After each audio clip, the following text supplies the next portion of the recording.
बात उस समय के भैया जब दुर्योधन भीष्म दादा के बाबूजी लगे उल्टी सीधी बातें कसत हुए कि हे भीष्म दादा आपके रहते लगता हमने क्यों कुल खानदान खत्म हो जाए खाए तो हमारे थाली में अच्छेद करे कि हमारे थाली में धिकार में आप पे चुल्लू भर पानी में डूब मरती महाराज बारे दुर्योधन इतनी बतिया ये बाबू गोली किसे लगल सीने में चुप बारे भीष्म दादा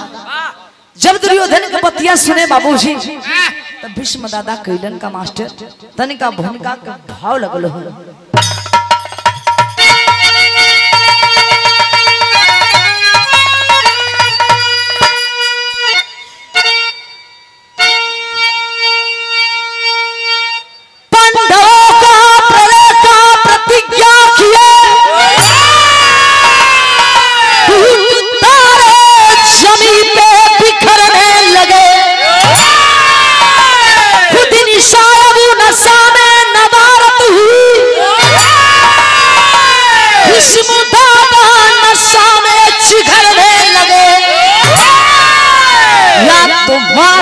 या खुद भी मर जाऊंगा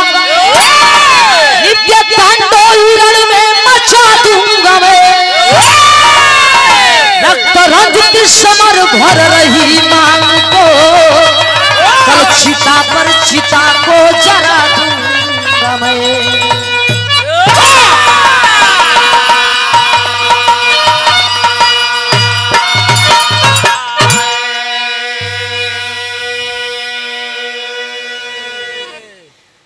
भीष्म दादा अहे बाबूजी दुर्योधन के बाद दिल में चुभे लागल अपहरण के लिए हुए पांडवों का प्रलय का प्रतिज्ञा किए टूट तारे जमीन पर बिखरने लगे खुद निशाय नशा में नदार्थ हुई भीष्म दादा नशा में चिघरने लगे अरे अरे देखा तनिका दुर्योधन का हिम्मत हम किया कैसे बोल गए अहे बाबू कैलन का तनिका कवाली का लाइन हम मास्टर इसका पुरस्कार आप आदि शक्ति मोबाइल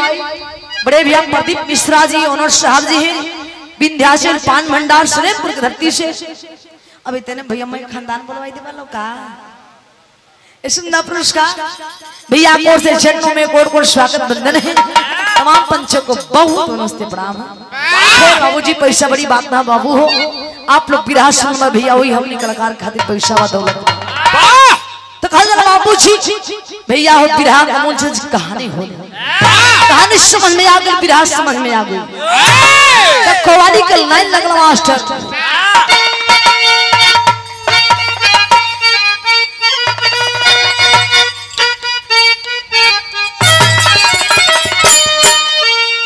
हीरो कोनो हीरोइन कोनो आशिक कोनो मासूका कोनो प्रेमी कोनो प्रेमिका कहा था का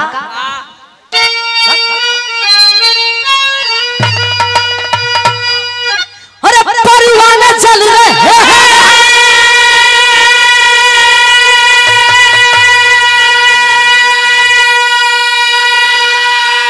अरे परवाना चल रहे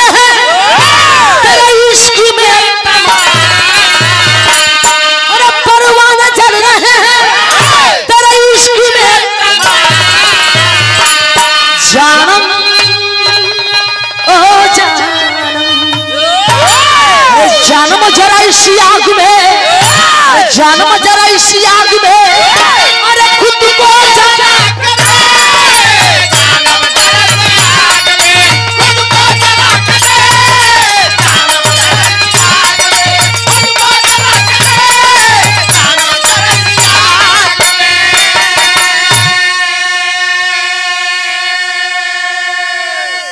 लेकिन इतना गीत भाव में बड़ी सुंदर लाइन लगल है बारे भीष्म दादा का कहलन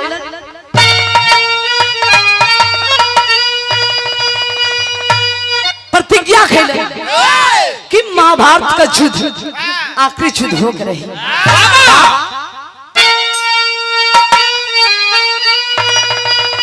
लहू में रंगी रणभूमि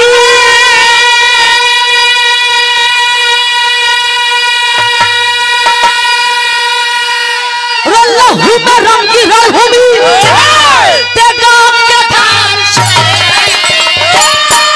लहू में रंगी रणभूमि अरे नाहर अरे नाहर अरे नाहर खूनों से खेलता नाहर खूनों से खेलता खूनों में डूब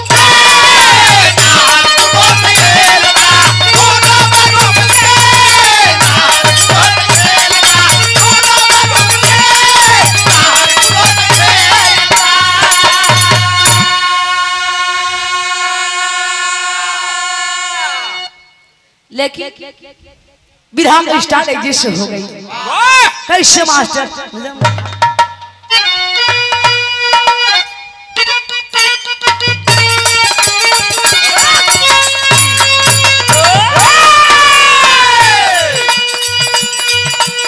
परिपंचाली के यकान में आवाज कर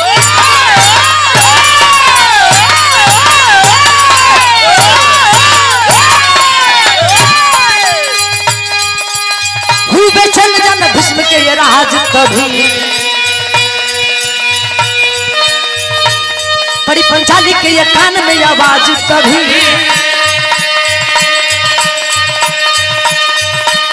हुई बेचैन जाना भीष्म के ये राज कभी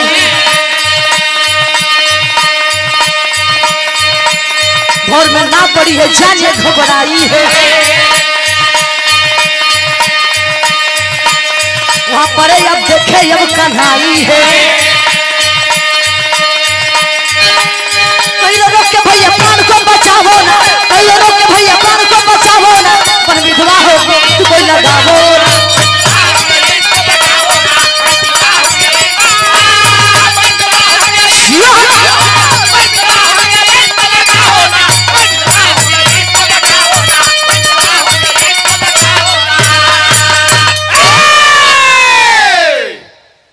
विधान का स्टार्ट एक जैसे कहानी का स्टार्ट हो गया बाबूजी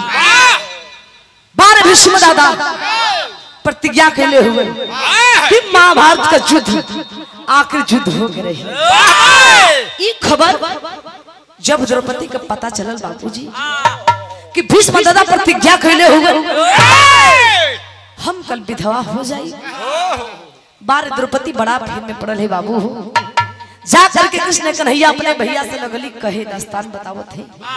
कि भैया हम कल विधवा हो जाई भीष्म दादा प्रतिज्ञा कैले हुए इतने बतिया सब सुने बाबू हो कृष्ण कन्हैया बहनी के अपनी द्रौपदी की आंख के आंसू पोंछत हुआ हे बहनी चुप हो जा तुम्हारा भाई अभी जिंदा हुआ भीष्म दादा का घबरा मत सुंदर पुरस्कार आप बड़े भैया आदि शक्ति मोबाइल रिपेयरिंग सेंटर मालिक महोदय जी प्रदीप मिश्रा जी और हमारे बड़े भैया आप अशोक नौनिया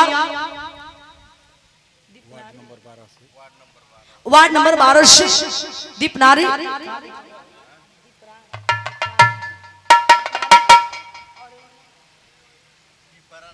पिपना नारी से सौरे भैया गांव का नाम है पिपना नारी और पिपना नाजिर बड़ी गांव का नाम अच्छा है सुंदर पुरस्कार और विंध्याचल पान भंडार मालिक महोदय जी की ओर से तीनों भाई लोग का सम्मान में मान भाव की ओर से आए हैं सुंदर पुरस्कार चरणों में कोट कोट स्वागत बंधन है तमाम पंचों को पलोकी है लेकिन भारत द्रौपदी पहुंचले अपने भाई कृष्ण कन्हैया जी अब पहुंचली तो होगा गल विरहा में तनिक का गीत लगो मास्टर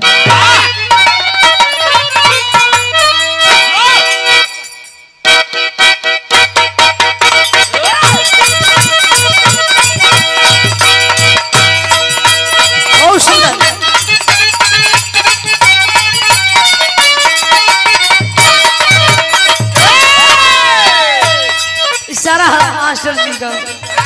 बारे कोनो दुल्हन बाड़ी है भैया दुल्हन का बियाह हो गई है गौना बाकी रहल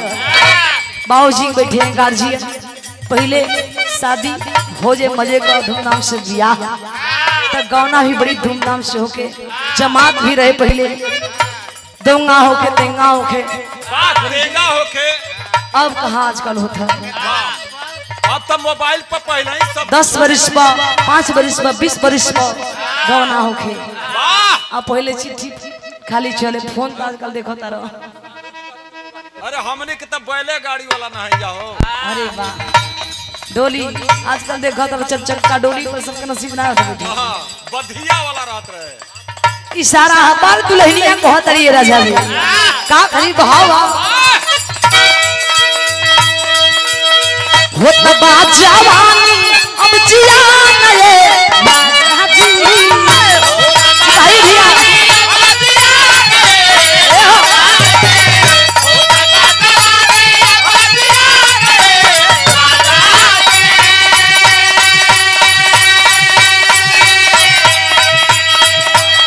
हो तबा जवानी अब जिया नए राजा जी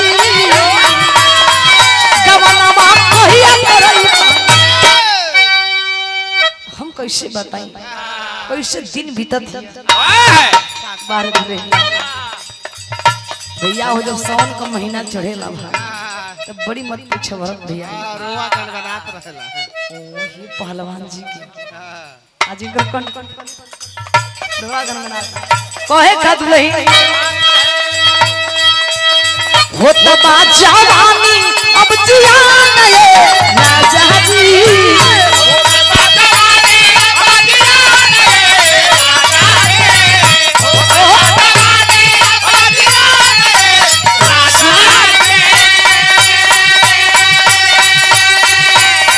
हो तबा जवानी अब जिया नए राजा जी गवनवा कहिया करईबा गवनवा कहिया करईबा कि दहिया भारत में तलवा गवनवा कहिया करईबा कि दहिया भारत में तलवा गवनवा कहिया करईबा दहिया भारत में तलवा गवनवा कहिया करईबा। लेकिन फिर हाथ और चलते हैं बारे द्रौपदी पहुंच रही अपने भैया कृष्ण का नहीं आते हैं सारी बात बताओ थे बाबूजी कान्हा जी आंसू पोछत हुए अब कहत हुवन का पोछ के कोरवा आँखी के लोरवा कहिए कान्हा जी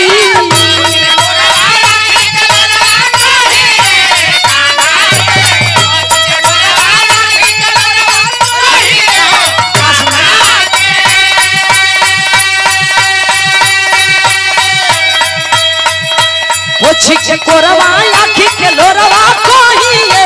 कान्हा जी सपनवा सपने रोही सपनवा सपने रोही कि बहिनी मानल बात हमार सपनवा सपने रोही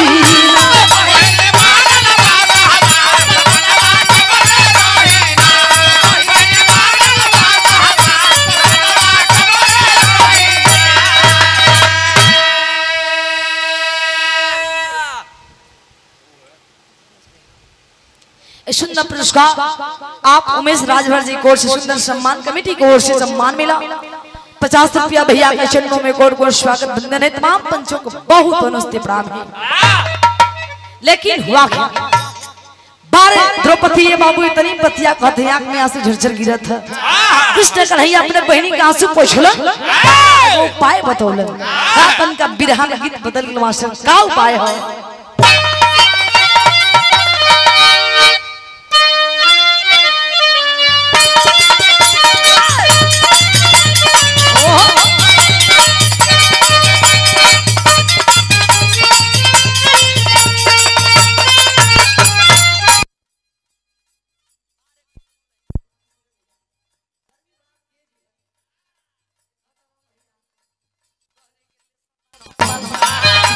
कहे दुल्हनिया राजा जी तनी का देखी वो हमको चीज ला देती वो चीज का मांगे चीज माने कोनो वस्तु कपड़ा कोनो चीज तो का मांगा तरी सुना का चो बता रहा का छुट सलवार राजाऊ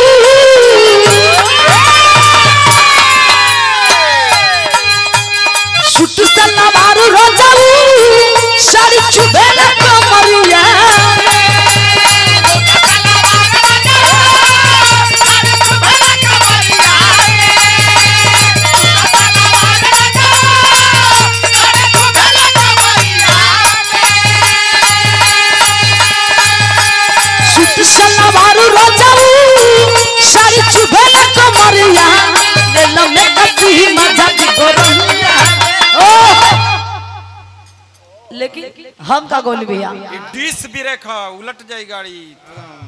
बाहर पे हरी जी लेकिन भैया कोनो लड़का बा लड़छुआ टाइप का और लड़की का छेड़ता क्या चीज है यार क्या माल टाइट भी है अरे वाह लड़किया ताकत भैया तो हम मर जीती भाई तकल्ले से हो हाँ।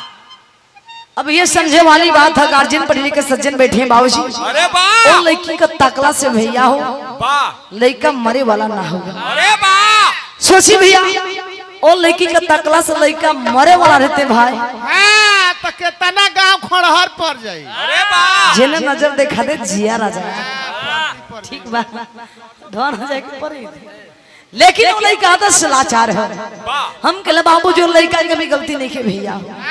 वो लड़का का संस्कार में कमी हो लड़का लड़की के छेड़ता कि हम गोली बड़ा प्यार में हमारा गीत का गोली मास्टर ये तना बनाई के बजा ओह लड़का एक करे जब मर्डर हो जाई तारा खातिर का ये तना बनाई के बजा तब बड़ा मई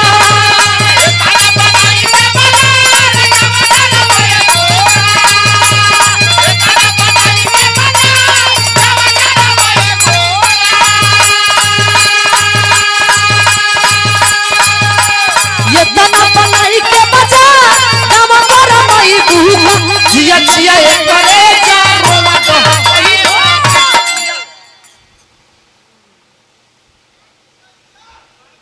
भैया भैया दाती तो बोले घबरा बस दांत पर दांत दबावले रहा ये सुंदर पुरस्कार आप अशोक नवनियार जी पिपनारी सलेमपुर की धरती से सुंदर पुरस्कार आप ब्रेव आदि शक्ति मोबाइल के मालिक महोदय प्रदीप मिश्रा जी और मुन्ना जी गांधी चौक से विंध्याचल पान भंडार आप अनुर साहब जी को सुंदर सम्मान आया है तीनों महान भाव की ओर से भैया के चरणों में कोट कोट स्वागत बंदन है तमाम पंचों को बहुत नमस्ते प्रणाम हो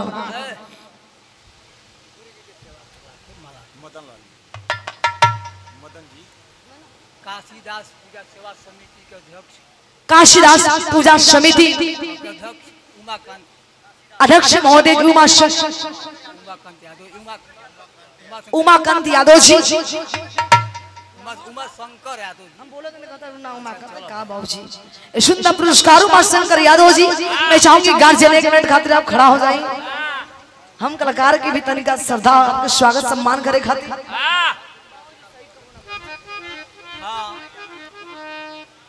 ये प्यार है भैया हो एक हाथ से ताली ना बाजे आप लोग हम कलाकारों को सम्मान दे रहे तो हम कलाकार के भी फर्ज हो के चाहिए आइए गार्जियन मैं चाहूंगी एक बार बड़े भैया के सम्मान में जोरदार ताली हो सम्मान में होनी चाहिए ताली बजा करके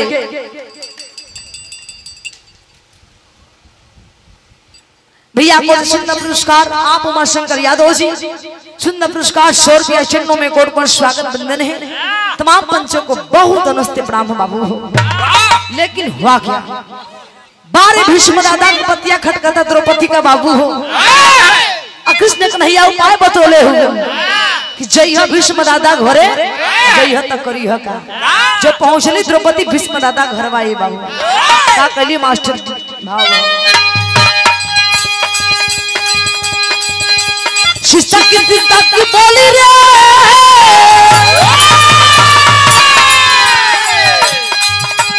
शिष्य की बोली रे अचरा के वो तू देई हो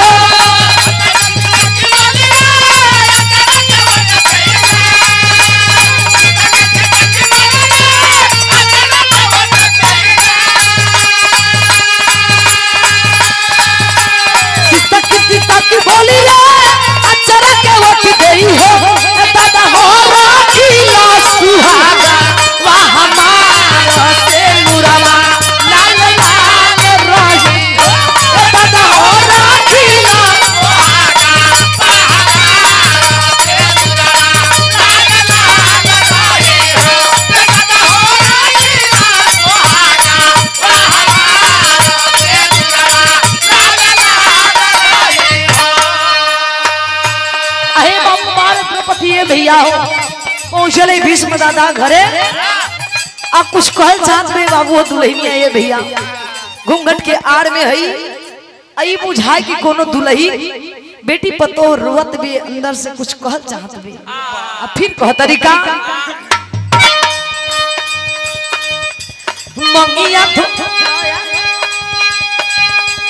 मंगिया धोवाई जनी हो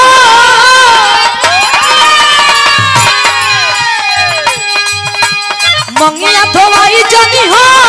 ये बरदान गई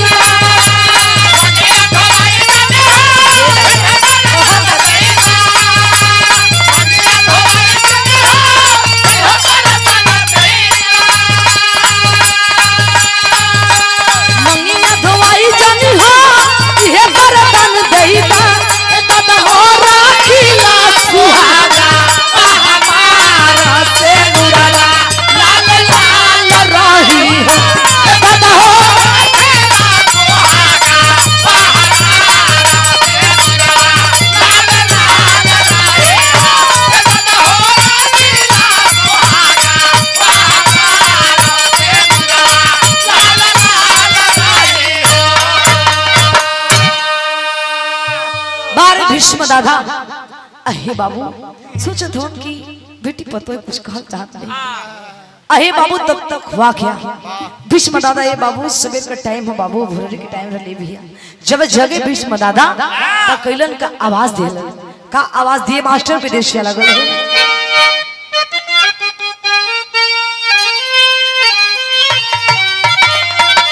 दिहले आशीष दादा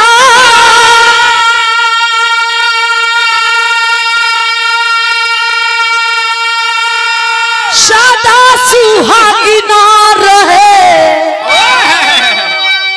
बहु मोरा साथे तोरा रहिए या आशीर्वादावा भीष्म दादा कहे जा बेटी सदा सुहागिन रह सुहागवती भवा तब तक हुआ क्या घुंघुटा के टारी दिहली ये कथे सवाल कैली सुनी सुनी दादाजी के उठो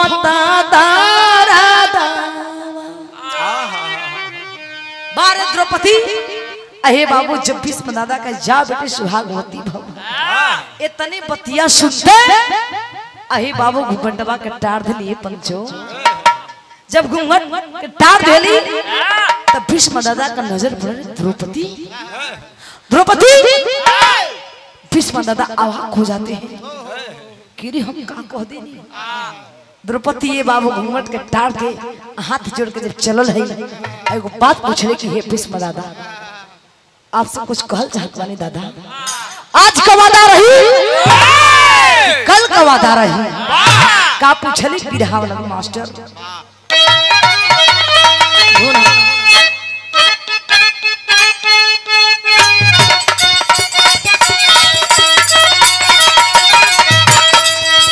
वही गीत बड़ी पुरान गीत है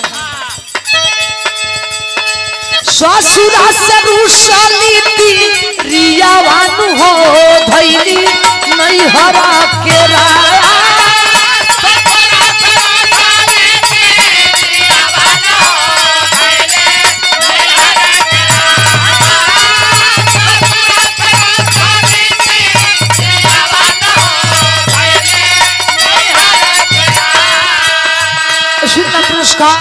काशी दास बाबा पूजा समिति आप बड़े गार्जियन सम्मानित उमा शंकर यादव जी को ओर से सुंदर पुरस्कार मास्टर साहब जी गुरु जी चन्नों में कोट कोट स्वागत बंदन है गुरु बिना ज्ञान को भइल बना हो गुरु की महिमा अपार है तमाम पंचों को पलोगी है लेकिन भारत द्रौपदी पूछा दारी गुरु जी कि हे भीष्म दादा आपसे कुछ कहल चाहता नहीं का रोटिया भया महला के भारी हो दादा तनी बतिया बता दो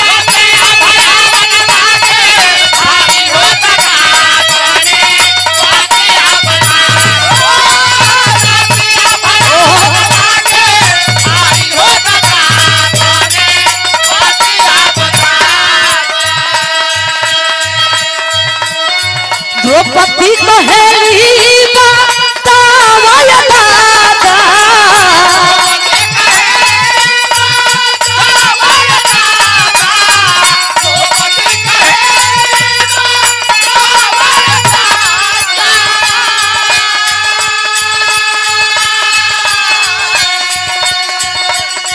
साझा वाला रोही किशन तेरा वाला वादा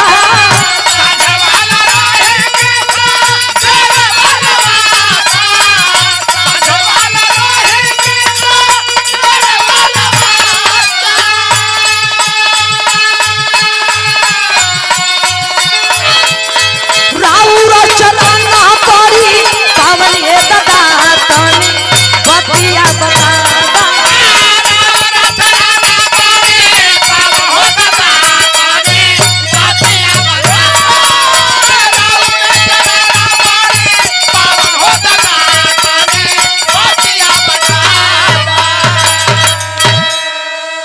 सुंदर सम्मान सुंदर पुष्पहार आप बड़े भैया उमेश राजभर जी के बड़े भाई ओम प्रकाश राजभर जी सुंदर आप बड़े भैया राम परवेश राजभर जी की ओर से दोनों भाई का यूनिटी बना रहे यही तरह आप लोगों का प्यार बना रहे भैया लोगों के कि बखरा बुखरी ना सुंदर पुरस्कार 100 रुपया भैया के चरणों में कोट कोट स्वागत बंधन है राम लखन की जोड़ी बना रहे लोग गर्व करे दोनों भाई भाई अहे बाबू हुआ क्या बार द्रौपदी ये पंचो पूछ के तने बतिया चलो लेकर करके जब वहां से गईली तो हुआ क्या बार भीष्म दादा 10वें दिन 10 दिशा डोली अरे 10वें दिन 10 दिशा डोली जब भीष्म के भीष्म मार पड़ी सब तीरंदाज भे तितर बितर माथे पर महुअत रही खड़ी भीष्म दादा के बाबू बतिया खड़ा था दिल में जब चले कुरुक्षेत्र की ओर तो हुआ के तन का वीर भावलोक मास्टर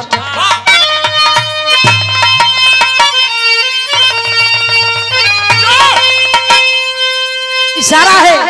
बार स्वर्गीय रामदेव गुरु जी बड़ी लहा के गावे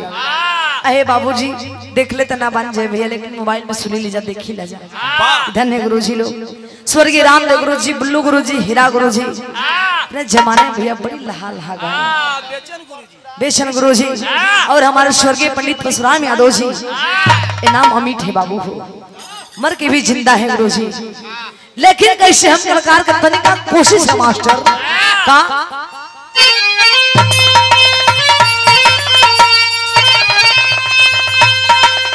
अरे ससुमार तनमा ससुमार तनमा दियो तनमा हई हो मारना तनमा हई हो मार हमारे बाबूजी के भैया हो हई हो मार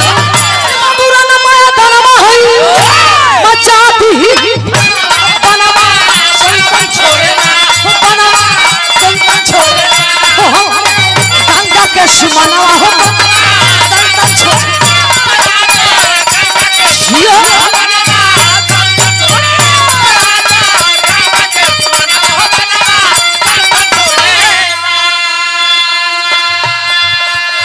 भगदड़ मचाई दिहले तेरा पलकोरिया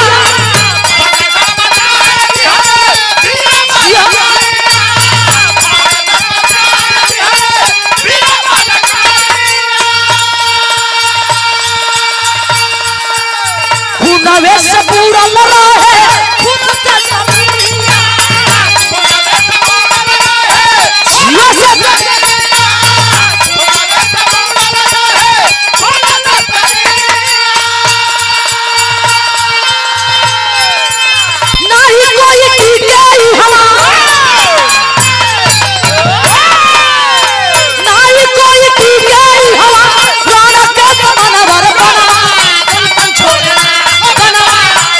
छोड़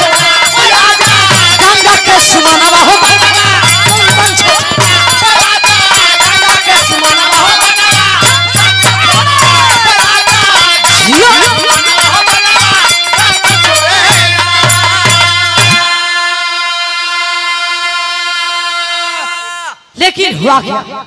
बार भीष्म दादा कुरुक्षेत्र को चले हैं बाबू हो हाहाकार मचल। अहे बाबू बार अर्जुन जी सोचे कि बाप रे बाप तब तक होगा गल फिर तनिका पीर भालोगा मास्टर फिर बढ़ जा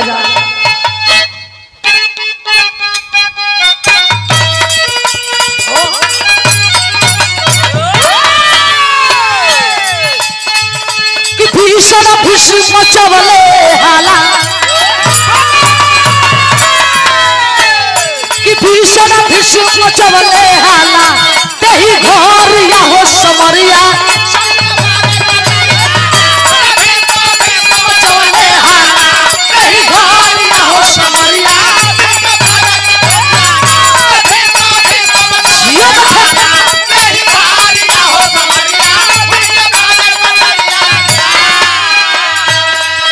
कि पड़ले धीरे धीरे से पाला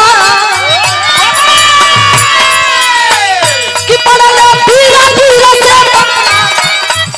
किधर से सिर हो या लघु हो जाना किधर से सिर हो या लघु हो जाना कि भागे स्थिर बलशाली मर्द छोड़ के हानि कि पहुंचे तुरंत समानवा बनकारिया हो समरिया पहुंचे तुरंत समानवा बनकारिया हो समरिया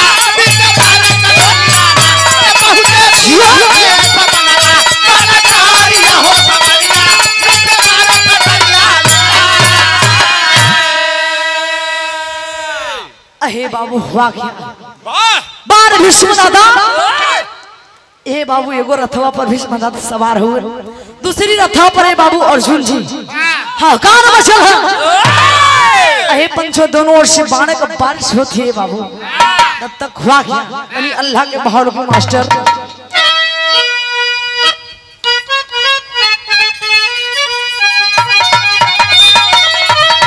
बारे अर्जुन सोचो थोन हे प्रभु कुछ करी लगा तो बच ना पाई भो डर पैदा हो गया बाबू हो तब तक हुआ क्या अरे अर्जुन के रथावा पे शिखंडी के बोलवले अरे आगे खड़ा कोई दिहल जग के पार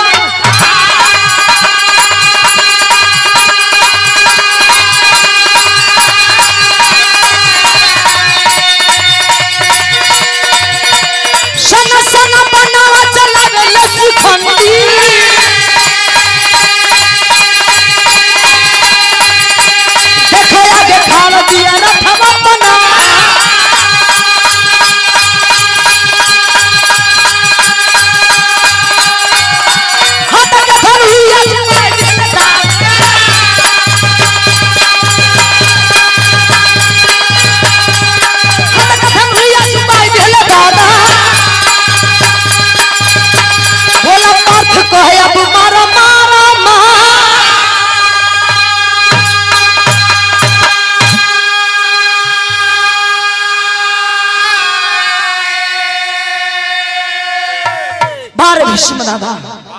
अहे बाबू जब लगे बाणे का बारिश करे तो बार अर्जुन जी भी कमना बाबू हो लेकिन अर्जुन के डर हो गए अर्जुन जी करे बाप रे बाप भीष्म दादा छोड़ी है ना लेकिन हुआ क्या बार कृष्ण कन्हैया प्रभु से कहे हे प्रभु कुछ करी हम तो बड़ा सीरियस होती है अहे बाबू भीष्म दादा देखे अब अर्जुन जी कृष्ण कन्हैया से गुहार करते हुए कृष्ण कन्हैया ये पंचो अब कैलन का तन का छल कैलन ए बाबू शिखंडी के रथवा पर खड़ा करन अर्जुन जी के रथ पर शिखंडी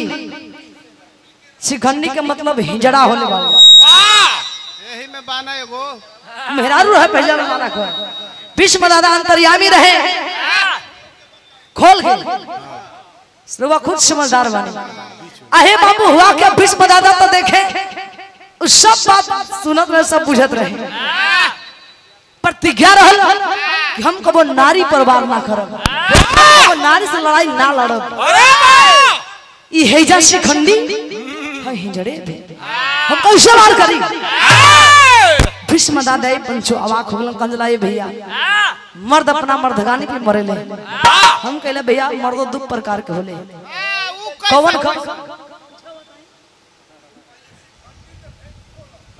ओकरो फिर अलग कहानी है घबरा मत अहे बाबू वाह कहे मतलब ये पंचो मर्द दो प्रकार के होले बाबूजी पहली बार जो सभा में एक बार बाबू ललकार दे ए भैया एक बार जो ताल ठोक दे भैया कदम पीछे ना है दूसरी मर्द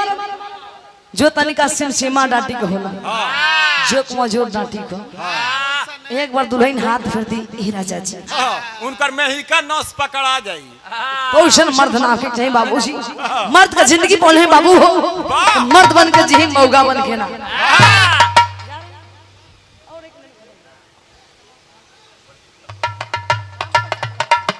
सुंदर पुरस्कार आदि शक्ति मोबाइल आप और ऑपरेटर बड़े भैया प्रदीप मिश्रा जी की ओर से सुंदर पुरस्कार 20 रुपया चन्नों में गोर गोर स्वागत करते हैं तमाम पंचों को पलगी है लेकिन हुआ क्या बार भीष्म दादा ये पंचों देखे जब धनुष माना पर्वत परख देलन तो अर्जुन जी को ललकार देते हैं कृष्ण कन्हैया अर्जुन उठा पार्थ बाण खींच के मारा ये मौका हाथ से निकल ना जाए अहे बाबू तब तक हुआ का बिरहा के आखिरी सीन चला तक खड़ी के भाव लगो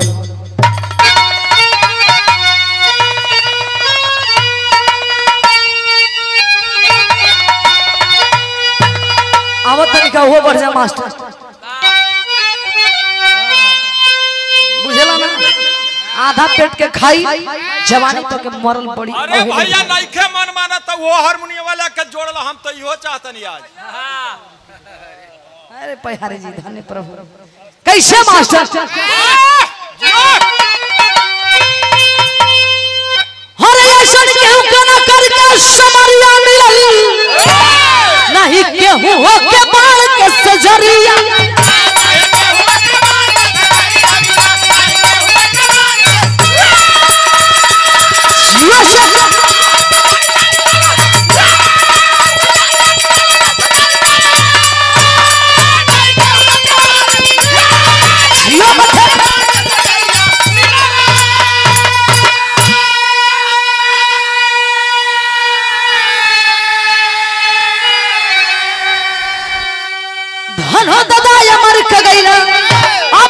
कहानी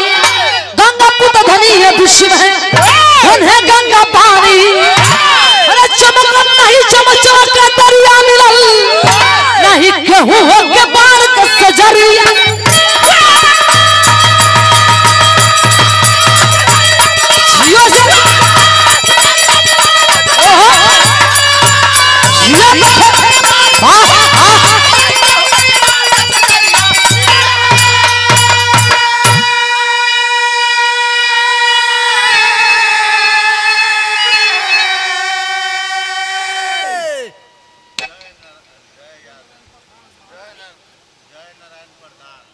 आप बड़े भैया जय नारायण प्रधान जी को महादाग धरती से सुंदर पुरस्कार 50 रुपया भैया को से सुंदर सम्मान और सुंदर पुरस्कार हमारे गार्जियन आप उमा शंकर यादव जी काशीदास पूजा समिति की ओर से सुंदर सम्मान 100 रुपया गुरु जी के चरणों में गोर गोर स्वागत बंदने तमाम पंचों को पुलगी है बाबू हुआ क्या बारे भीष्म दादा अहे बाबू थम जाते हैं शिखंडी पर हम कैसे बाण चलाएंगे तब तक ये बाबू कृष्ण कन्हैया ललकार देते हैं अर्जुन जी को मारो अर्जुन ये मौका हाथ से निकल ना जाए अहे बाबू लगे बाड़े के बारिश होके बारे अर्जुन जी भी ललकार धरने पंचो इतनी बाण छोड़ो कि बाण से पूरा बदन भीष्म दादा का लौलुहान हो गई पूरा छेदा बाण से बाबू और भीष्म दादा बाणे के शेर पे पंचों गिर पड़े और अपना इच्छा अनुसार बाबू भीष्म दादा अपना मृत्यु को प्रदान किलन बाबू जी जैसे हमारे विधा कहानी दैन होत भाई भैया कहे का मतलब बाबू जी पंचों विधा में तो महाभारत में वीर लोगों का कमी ना रही महाभारत में बड़ा वीर पैदा भइल लेकिन कोई भीष्म दादा नहीं वीर पैदा भी ना बोल बाबू जी बार भीष्म दादा वीर हो तो इससे अपने प्रतिज्ञा पढ़ी रहे अरे वाह आहे पंच अपने स्वेच्छानुसार इच्छानुसार अपने मृत्यु को पाते हैं भीष्म दादा तो आखिरी भाव में कहना विरह जैसे दैन होता बाबू का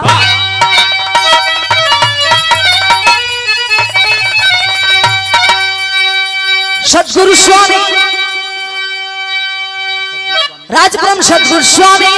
राधे विपुला श्रीना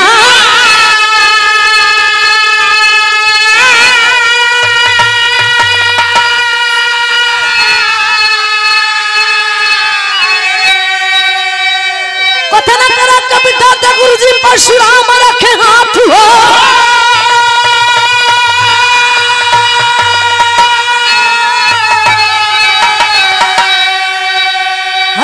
सुरन में काली पड़ गई अरे रबीरा सुरन में काली पड़ गई सुंदर पुरस्कार हमारे गुरु जी गार्जियन आप उमाशंकर यादव जी काशीदास पूजा समिति की ओर से सुंदर सम्मान 100 रुपया गुरु जी के चरणों में कोट कोट स्वागत बंदन है तमाम पंचों को बहुत नमस्ते प्रणाम है तो कहना बाका अरे रबीरा सुरन में काली पड़ गई